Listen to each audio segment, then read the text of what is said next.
WhatsApp everyone, स्वागत है आपका एक नई वीडियो में। और आज की इस वीडियो में मैं इन दोनों मीटर्स का डिफरेंस बताऊंगा आपको। ये है दोस्तों डिजिटल क्लैंप मीटर और ये है डिजिटल मल्टीमीटर। इन दोनों के अंदर काफ़ी डिफरेंसेस हैं। आप इस वाले क्लैंप मीटर से एम्पियर्स कैलकुलेट कर सकते हैं, और अगर देखें आप इस वाले मल्टीमीटर को तो आप सिर्फ इससे वोल्टेज या फिर डीसी या एसी वोल्टेज ही मेजर कर सकते हैं। तो इसमें हमें इतने फीचर्स नहीं मिल पाते हैं। एम्पियर्स आप इससे कैलकुलेट कर सकते हैं, पर वो 10 एम्पियर्स तक आप कर सकते हैं, और वो भी डायरेक्ट आपको सॉकेट में इसे प्लग इन करना पड़ेगा, तब जाके आपको ये मेजरमेंट देगा। वाइल अगर आप इसे 10 सेकंड से ज़्यादा कनेक्ट करके रखते हैं सॉकेट में, तो ये हार्मफुल हो सकता है, आपका ये वाला मल्टीमीटर फ्यूज़ हो जाएगा। अब हम बात करें इस क्लैंप मीटर की, तो इस क्लैंप मीटर की काफ़ी सारी एडवांटेजेस हैं। आप इससे एम्पियर्स भी मेज़र कर सकते हैं, पावर निकाल सकते हैं, आप इससे वोल्टेज भी कैलकुलेट कर सकते हैं, चाहे वो एसी हो या फिर डीसी हो। और दूसरी बात, आपको इसमें ये सर्किट कनेक्शन का भी एक ऑप्शन मिलता है। ये बीप करता है जहाँ भी कनेक्शन टच होता है, तो ये इसमें भी मिल जाता है, और यही फीचर आपको इसके अंदर भी मिल जाता है, ये रहा रेड वाला।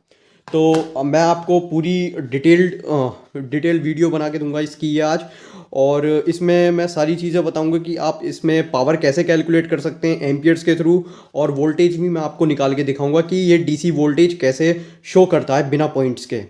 तो इसमें एक बहुत बड़ा मेजर फ्लो ये है कि आप इससे मिलीमीटर्स कैलकुलेट नहीं, सॉरी, मिली वोल्ट्स कैलकुलेट नहीं कर सकते हैं, पर इस वाले मल्टीमीटर से आप मिली वोल्ट्स कैलकुलेट कर सकते हैं। प्लस आप इस वाले मल्टीमीटर से रेजिस्टेंस वैल्यूज़ भी, रजिस्टर्स को भी कैलकुलेट कर सकते हैं, उनकी वैल्यूज़ भी। तो यही सारी चीज़ें आज की ये वीडियो होने वाली है इसमें। तो चलिए मैं आपको इसे ऑन करके दिखाता हूँ। तो ये कुछ इस तरीके से ऑन होता है। ये OL का ऑप्शन दिखा रहा है। तो ये हमारे डीसी वोल्टेज का हो गया, ये एसी वोल्टेज का हो गया, और ये हो गए हमारे एम्पियर के 3 ऑप्शंस। तो नॉर्मली हम 20 एम्पियर तक ही मेजर कर पाते हैं, क्योंकि 20 एम्पियर से ज़्यादा का हमारे घर में कोई भी अप्लायंस नहीं होता है। फिर वो इंडस्ट्री मशीन्स जो होती हैं उनमें ही 200 एम्पियर से ऊपर तक की मशीन्स होती हैं वो। तो ये इंडस्ट्री में यूज़ होते हैं। ये दोनों ऑप्शन तो खैर आपके लिए यूज़लेस है, अगर आप घर में कोई प्रोजेक्ट बनाने के लिए इन दोनों मीटर्स को यूज़ करते हैं तो ये 20 एम्पियर तक की हम इसमें यूनिट सेट रखेंगे। और इसी यूनिट के थ्रू मैं आपको आज सारी कैलकुलेशंस करके दिखाऊंगा कि ये क्लैंप मीटर कैसे परफॉर्म करता है। और दोस्तों एक बात और मैं बता देता हूँ, ये क्लैंप मीटर मैंने अमेज़ोन से परचेज़ करा है, और इसकी कॉस्टिंग यही कुछ 450 के अराउंड पड़ी है। वाइल अगर हम इस वाले मल्टीमीटर की बात करें, तो ये मल्टीमीटर काफ़ी सस्ता आता है इस क्लैंप मीटर के मुकाबले। और इसमें हमें एक ऑप्शन और मिल जाता है। इस क्लैंप मीटर के अंदर हमें पीछे से यहाँ 2 छोटे वाले सेल डलते हैं, जो आपके घर के टीवी के रिमोट में होते हैं। तो वही 2 सेल इसमें डल जाते हैं, और ये काफ़ी लंबे समय तक वर्क कर सकता है, इसमें सेल का कोई इशू नहीं आता। और अगर हम इस वाले मल्टीमीटर की बात करें, तो इसमें हमें ये बोल्ट्स खोलने पड़ेंगे, तब आप इसमें 9 वोल्ट की एक नॉन रीयूजेबल बैटरी इंस्टॉल कर सकते हैं। तो ये इसका डिसएडवांटेज है, पर अपने प्राइस रेटिंग के हिसाब से ये भी काफ़ी अच्छा परफॉर्म करता है। तो अब चलिए इसे मैं आपको चला के दिखाता हूँ। इससे मैं कैलकुलेट करूँगा पावर्स को। दोस्तों आप देख सकते हैं अपनी स्क्रीन के ऊपर मैंने ये हीटर कनेक्ट कर दिया है इस बोर्ड से, और ये हीटर यही कुछ अराउंड 800 वाट्स के करीब है। इसकी एक रोड जो है वो 400 वाट की है, और इसकी दूसरी दोनों रोड अगर हम यूज़ करते हैं तो वो 800 वाट का पावर कंज्यूम करेंगी। तो यही अब हम पावर कैलकुलेट करके देखते हैं इस क्लैंप मीटर के थ्रू। इसमें आप देख सकते हैं यहाँ पर हमारे पास ये सारे ऑप्शंस अवेलेबल हैं। तो अब हम इसे सीधा कुछ नहीं करना हमें, ये हम 20 एम्पियर पर इसके नोब को सेट कर देंगे। ये ऐसा दिख रहा होगा आपको, I think it is visible, या। और ये है दोस्तों एक ऑप्शन डेटा होल्ड का। जैसे कि इसमें 00 आ रहा है, तो ये डेटा होल्ड करने के लिए हो गया। और यहाँ पर एक ऑप्शन आ जाएगा, ये DH लिखा हुआ आ जाएगा जब आपका डेटा ये सेव कर लेगा। यानी कि आपने एक बार मेज़र कर दी वैल्यू, तो आप डेटा होल्ड को प्रेस कर दीजिए, और वो वैल्यू इसमें ऐसी की ऐसी रहेगी, जीरो नहीं होने की है। तो अब डेटा होल्ड को हम हटा देते हैं, और कैलकुलेट करके दिखाते हैं हम आपको एक्चुअल वैल्यू जो इसमें पावर कंज्यूम कर रहा है। ये मैंने कनेक्ट कर रखा है ये जो है मेन AC सप्लाई से मैंने कनेक्ट कर रखा है बोर्ड, और ये हीटर का प्लग भी ये लगा रखा है यहाँ पर। तो अब देखिए ये मैंने इसमें ऐसे कर दिया है क्लैंप, और देख सकते हैं आप इसमें अभी कोई पावर नहीं आ रही है। इसमें वही 10.0 ऐसी कुछ आ रही है, क्योंकि अभी इसमें पावर यूज़ नहीं हो रही है। अब मैं एक रोड को प्रेस करूँगा कुछ इस तरीके से, तो देखिए ये 1.4 एम्पियर कंज्यूम कर रहा है हीटर, और ये वाली रोड चलने लगी है कुछ इस तरीके से। और अगर जैसे ही मैं इन दोनों रोड्स को स्टार्ट करूँगा तो इसकी एम्पियर्स भी इंक्रीज हो जाएंगे।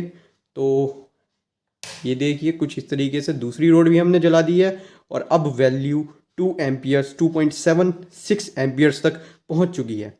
अब हम इस वैल्यू को कैलकुलेट करेंगे, लेकिन इस वैल्यू को अब हमें सेव भी करना है इस मल्टीमीटर में। तो कुछ इस तरीके से हम इस वाले बटन को प्रेस कर देंगे और ये डेटा हमारा होल्ड हो गया है इसमें। अब हम इसे स्विच ऑफ भी कर देंगे ना हीटर को, तब भी हमारी ये वैल्यू वैसी की वैसी इसमें सेव रहेगी।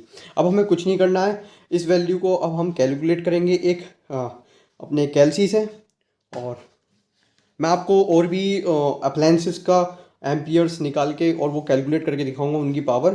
तो ये 800 वाट या 400 वाट पूरी पूरी ले रहा है या नहीं ले रहा है, अब हम इसे कैलकुलेट करके देखते हैं। तो हमारे पास ये है एक कैलसी, और ये इस कैसियो का कोई सा भी आप कैलकुलेट यूज़ कर सकते हैं, आप नॉर्मली पेन या पेपर के थ्रू भी कर सकते हैं। सो हमें एक फॉर्मूला यूज़ करना है इसमें पावर कैलकुलेट करने के लिए, power is equal to voltage into current. तो हमारे पास हमने जो इसमें पावर यूज़ करी है, सो दोस्तों वोल्टेज हम यूज़ कर रहे थे, so power is equal to voltage into amperes. So voltage हमने जो इसमें ये कंज्यूम कर रहा है वो कर रहा है 220 वोल्ट्स पर ये चल रहा है, और आप इसे सिंपली मल्टीप्लाई कर दीजिए। कितने एम्पियर की वैल्यू आई थी हमारी वैल्यू आई थी 2.73 एम्प्स की। तो हम एम्पियर्स को मल्टीप्लाई कर देंगे 2.73 से। तो ये दोनों रोड का अब हमें कैलकुलेट करके दिखाएगा, तो ये कुछ 600 वाट्स ही कंज्यूम कर रहा है दोस्तों। तो ये हमारा हीटर कम कंज्यूम कर रहा है पावर, जैसा कि इस पर लिखा था। और अगर हम सिर्फ एक ही रोड का देखें कैलकुलेट करके, तो वो भी मैं आपको दिखा देता हूँ एक ही रोड का ये कितना पावर कंज्यूम कर रहा है। अब हम डेटा होल्ड के बटन को दबा देंगे तो ये डेटा रीसेट हो जाएगा। हम दोबारा करके देखते हैं। अब हमने ये मल्टीमीटर इसमें क्लैंप मीटर डाल दिया है, और हम एक बटन प्रेस करेंगे तो हमारी एक ही रोड जलनी शुरू हो जाएगी। तो ये नीचे वाली रोड जलने लगी है, और हमारा जो पावर कंज्यूम हो रही है 1.37 वोल्ट्स हो रही है। हम निकाल देते हैं इसे, ज़रा हीटर को चलने देते हैं पहली वाली रोड को ही, देखते हैं कितनी देर ये इसकी एम्पियर्स घटते या बढ़ते हैं या नहीं, तो यही देखते हैं। तो आई थिंक ये फुल इंटेंसिटी पे चल चुकी है, और अब एम्पियर्स मेरे ख्याल से थोड़े बहुत कम हुए होंगे या फिर थोड़े ज़्यादा भी हो सकते हैं। तो अब हम कैलकुलेट 1.35 एम्पियर्स अब ये एक रोड पर कंज्यूम कर रहा है। तो अब हम कुछ नहीं करेंगे, पावर निकालने के लिए 220 इंटू एम्पियर्स हमने हमारा हीटर यूज़ कर रहा है 1.35। तो 1.35 एम्पियर्स के हिसाब से हमारा ये हीटर की एक रोड जो है वो 300 वाट्स कंज्यूम कर रही है, कुल 300 वाट्स ले रही है। और यही ऐसे ही हम पावर कैलकुलेट कर सकते हैं, कुछ यही तरीका है पावर कैलकुलेट करने का। सो इस पर्पज़ से ये क्लैंप मीटर बहुत यूज़फुल है। वाइल अगर आप इससे वोल्टेज मेज़र करना चाहते हैं तो वोल्टेज भी मेज़र कर सकते हैं, सारे काम आप इस क्लैंप मीटर से कर सकते हैं। हीटर अब हम बंद कर देते हैं, पावर कंज्यूम करनी इसने कर दी है बंद। तो दोस्तों अब हम इस प्रेस को कनेक्ट करके देखते हैं ये कितनी पावर कंज्यूम कर रही है। तो हमने ये प्रेस भी कनेक्ट कर दी है। अब हम क्लैंप मीटर से इसकी भी पावर देखते हैं ये कितनी कंज्यूम कर रही है। तो इसे आप सिंपली 20 एम्प्स पर कर दीजिए। आप 200 एम्पियर पे भी कर देंगे तो ये पॉइंट खिसक के थोड़ा पीछे चला जाएगा और कुछ डिफरेंस नहीं आएगा इसमें। और ये हमने इसमें लगा दिया है क्लैंप मीटर। तो ये देख लीजिए आप, आपकी आंखों के सामने 2.81 एम्पियर्स ये प्रेस कंज्यूम कर रही है। 2.82 हो गई ये वैल्यू। अब हम इस प्रेस को डाल देते हैं और अपना कैलकुलेशन स्टार्ट करते हैं। Power is equal to voltage into current. तो करंट हमारे पास है 2.82 हमारे पास करंट आया है। 2.82 इनटू कर देंगे हम 220 वोल्ट से। तो ये पावर कंज्यूम कर रही है 620 वाट। तो ये कम से कम नहीं तो ये 600 वाट पावर कंज्यूम कर रही है ये प्रेस। अब एक अप्लायंस और मैं आपको कनेक्ट करके दिखा देता हूँ। तो ये है दोस्तों हॉट ग्लू गन, और इसे और कैलकुलेट करके दिखा देता हूँ इसकी पावर। ये हमने कनेक्ट कर दिया है और अब ये हॉट ग्लू गन स्टार्ट हो चुकी है। अब मैं आपको इसकी एम्पियर्स मेज़र करके दिखाता हूँ। तो दोस्तों ये हॉट ग्लू गन कुल मात्र 0.08 एम्प्स कंज्यूम कर रही है। देखते हैं ये गर्म हुई है या नहीं, थोड़ी बहुत भी। ये कुल 40 वाट्स लिख रहा है इस पर रेटिंग। तो और इसकी ऑपरेटिंग वोल्टेज 220 से लेके 110 तक है। तो अब हम इसे भी कैलकुलेट कर लेंगे।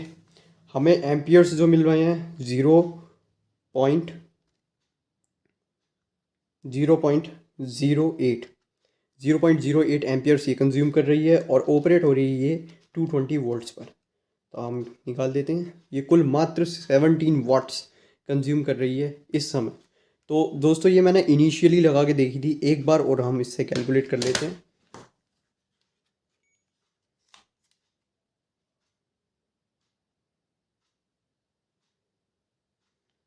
तो दोस्तों ये 0.06 पर आगे रुक गई है। अब हम 110 वोल्ट से कनेक्ट करके देखेंगे, इसे मल्टीप्लाई करके देखेंगे इंटू 0.06। तो दोस्तों ये और भी कम आ गया।